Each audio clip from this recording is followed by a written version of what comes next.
am, are. Now what are these is, am, are?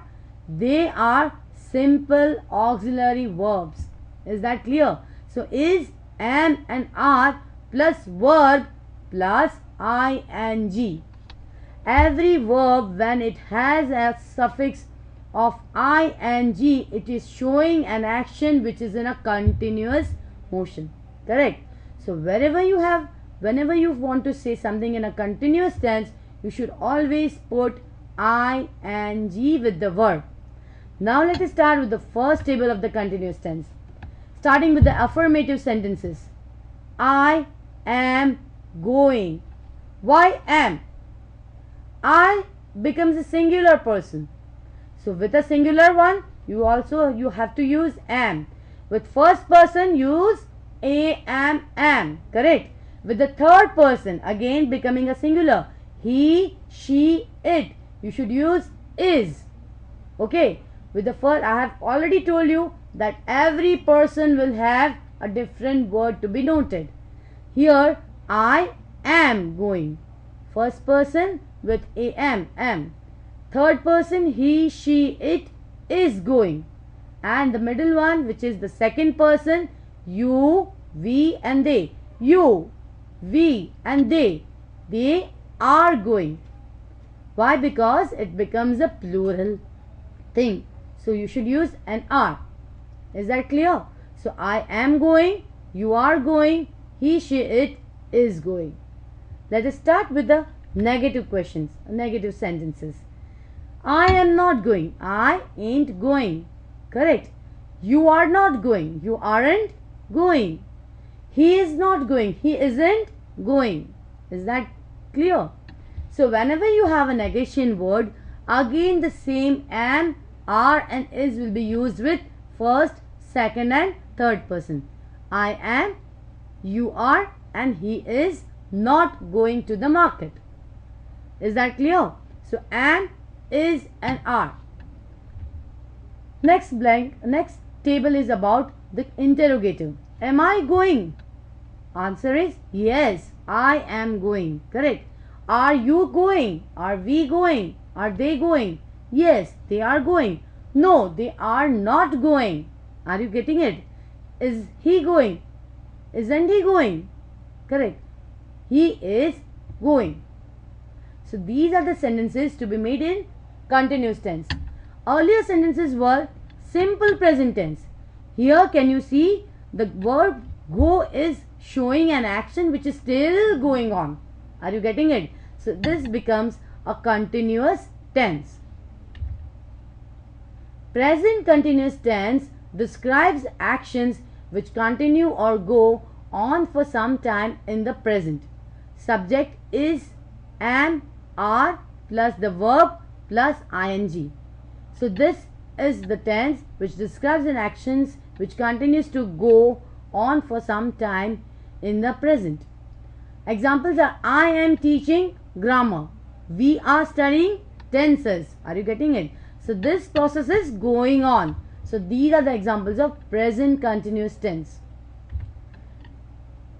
After seeing the present continuous tense, let us now see past continuous tense. We form the past continuous tense with was, were plus the verb and ing. Past tense will have was and were. Now let us see with which person we use was, with which person we use were.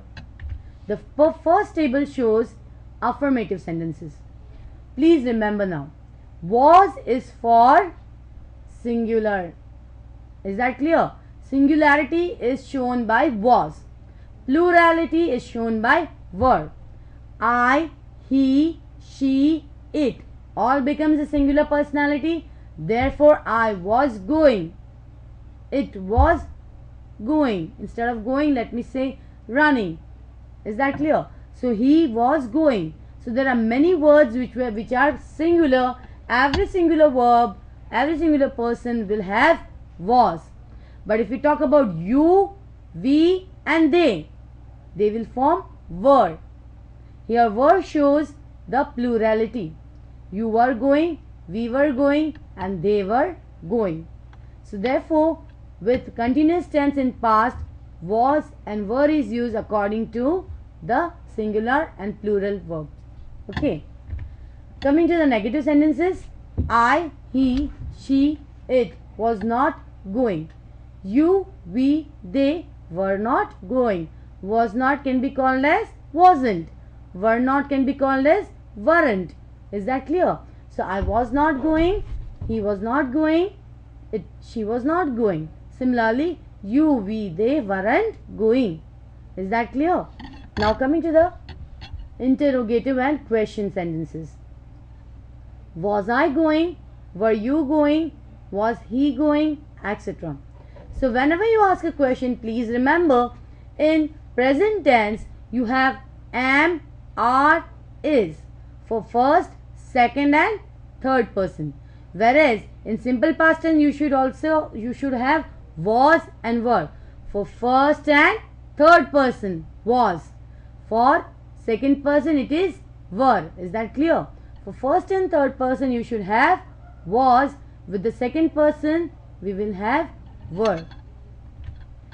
Past continuous. This tense describes an action which continued or were going on for some time in the past.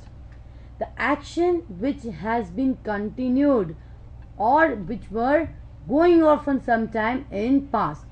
The subject was were plus verb 1 plus ing. Children were playing in the park yesterday. Children is nothing but a third person. So they were playing in the park when? Yesterday. The action started yesterday. They were playing yesterday. So the action is in past tense and then also in continuous past tense. Correct. Similarly, I was sleeping when you called.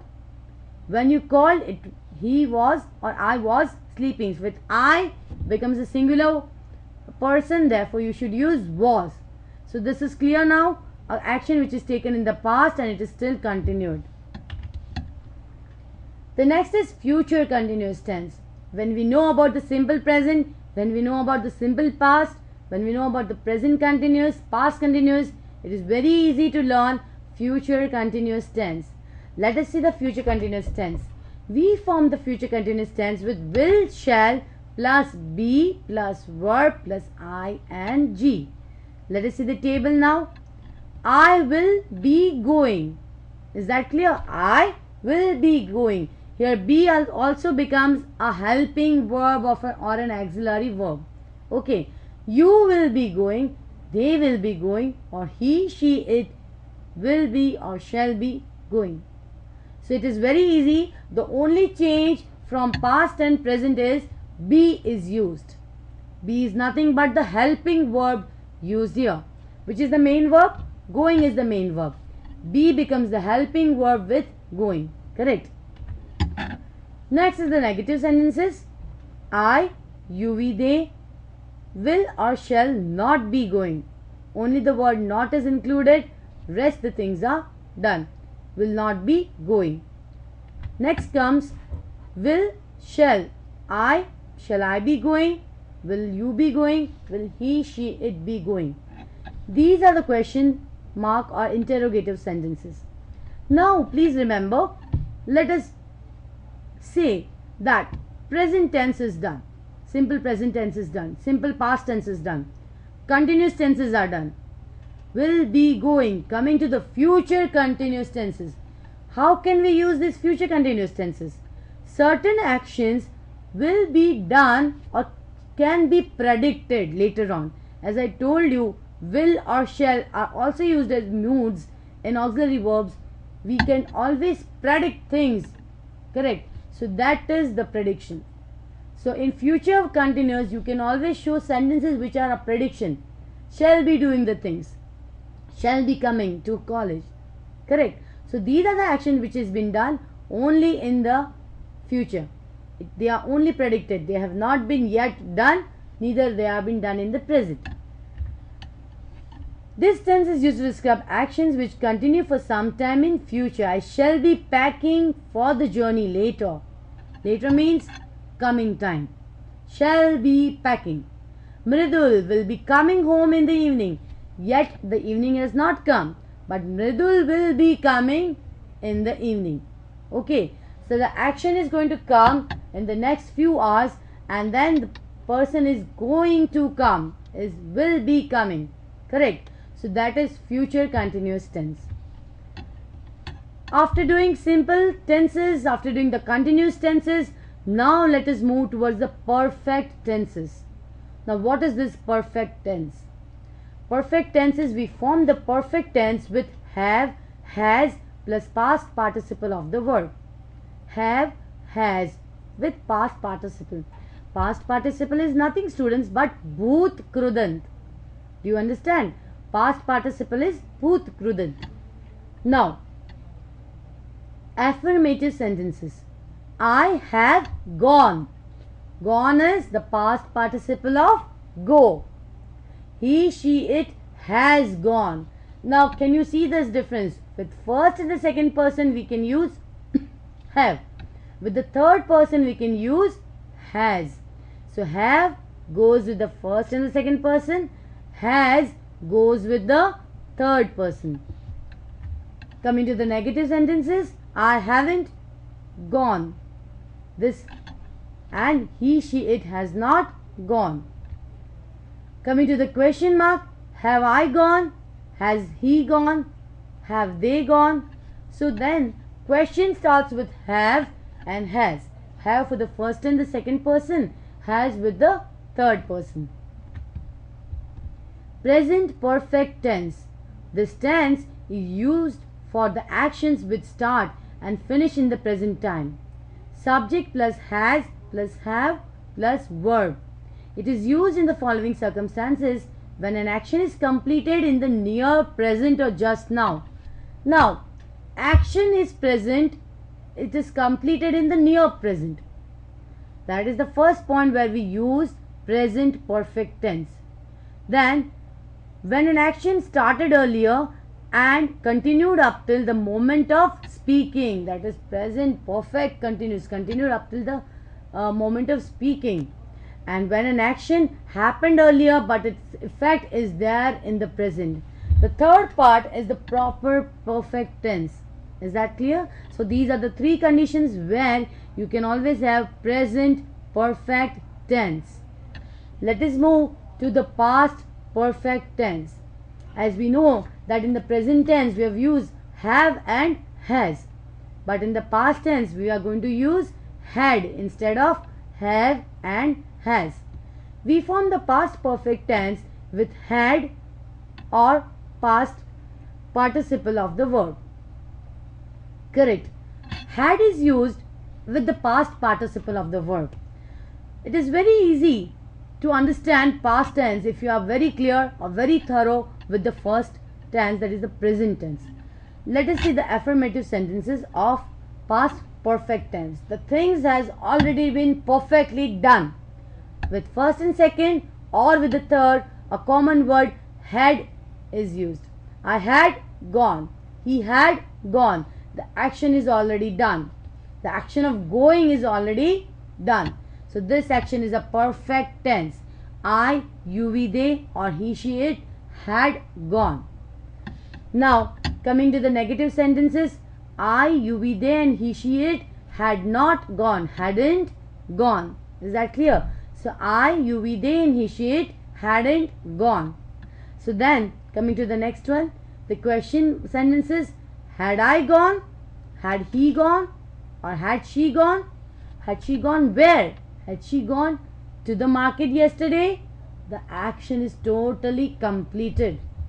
So the question will start with had, answer will be I had gone to the market yesterday. Correct. So whenever you want to form simple sentences, you either use a very short sentence with these question mark tags, or with a negative questions, or with an affirmative sentences.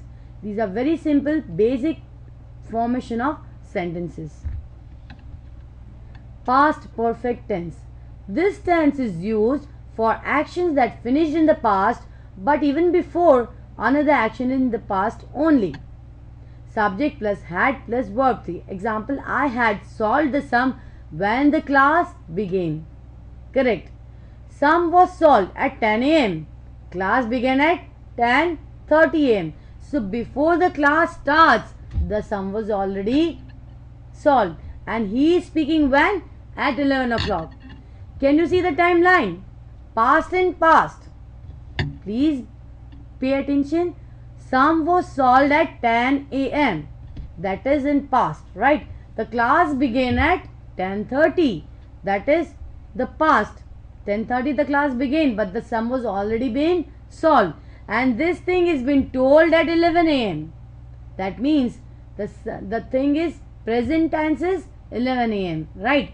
Past was 10:30 and then 10 o'clock is past in past. Thus, this tense is used for the actions that finished in past but even before another action in the past only. Could you understand this? This is past perfect tense. Coming to future perfect tense. Again, here we form the future perfect tense with will, shall, have plus the verb. These are very easy sentences. We shall start with the affirmative sentences. I, you, we, they will or shall have gone. He, she, it will or shall have gone. Now why should we use this have? This have is used as a helping verb to the main verb. Why? If we do not use a have in the sentence, then the action which is been showed will not be shown as a perfect tense. Therefore, we require to show this word that the action is now perfectly done.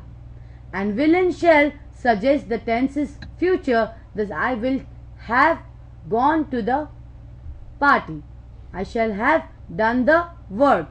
We shall have gone to the party. Correct. So, therefore, this becomes a future perfect tense. Coming to negative sentences, again, will, shall, haven't done or haven't gone or haven't played. Then coming to the interrogative or question sentences, will, shall, are you, we, they or he, she, it have gone. Will I have gone by this time tomorrow? Shall I have gone by this time tomorrow? Shall I have reached the place? Shall I have picked up my bus? Shall I have gone to the market? So these are the things which are going to come. Correct.